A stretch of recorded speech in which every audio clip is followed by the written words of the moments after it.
Welcome English में fill in the blanks लेकर आए हैं जो परीक्षोपयोगी है। बिहार बोर्ड हो, सीबीएसई बोर्ड हो, तमाम बोर्ड की परीक्षाओं में या कॉम्पिटिटिव परीक्षाओं में यह महत्वपूर्ण है। लिखा हुआ है Ram dash to school every day. तो याद रखिए, जब एवरी डे हो, टुमारो हो, डेली हो, नेक्स्ट शब्द हो, every day, tomorrow, daily, next.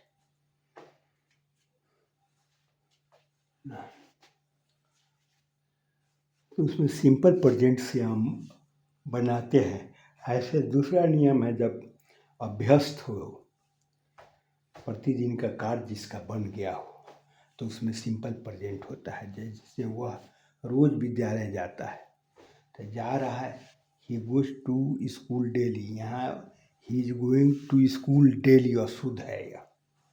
तो अब क्योंकि उसका अभ्यास पड़ा हुआ है, रोज जाने का उसका ड्यूटी है। जैसे पृथ्वी की ड्यूटी है सूरज के चारों ओर घूमना, उसके रोज का वही काम है। तो इसीलिए जो है ना, द अर्थ मूव्स लिखेंगे, द अर्थ इज मूविंग नहीं लिखेंगे। तो यहाँ पर आप याद रखेंगे एवरी डे, डेली, टुमारो और नेक्स्ट शब्द रहे तो सिंपल प्रेजेंट का यूज कीजिएगा। जैसे Ram dash to school every day, यहाँ पर होगा कि गोज होगा, Ram goes to school every day. दूसरा है ही, और पटना टुमारो शब्द आ गया, तो टुमारो आ गया तो it means you have to use simple present tense.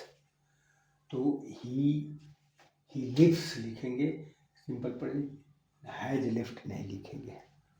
He lives, वो रवाना होता है फॉर पटना टुमारो, कल पटना जाने वाला प्लानिंग है। भविष्य का भी इसमें हम प्रेजेंट से बनाते हैं। कहता है I dash news paper every शब्द आ गया, एवरी डे हो चाहे एवरी आ जाए, एवरी मॉर्निंग, एवरी मंडे, तो रोज के इसमें भी हम सिंपल प्रेजेंट बनाएंगे।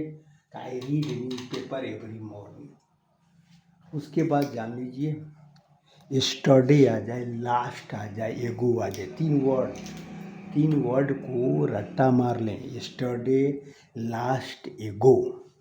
इसके साथ भी टू का प्रयोग करेंगे, चाहे आपकी जो मजबूरी हो, हम नहीं जानते हैं।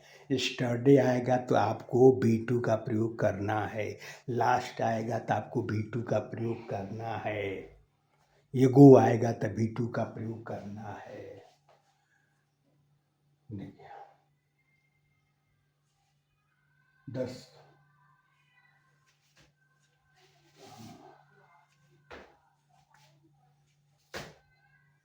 हाँ ये चौथा है, I dash a letter to him yesterday. यहाँ यस्टरडे आ गया, इसलिए ऑप्शन में रोट लिखा हुआ है, हम रोट पर चिन्ह मारेंगे, रोट, रीड, लीव्स मारेंगे। अच्छा,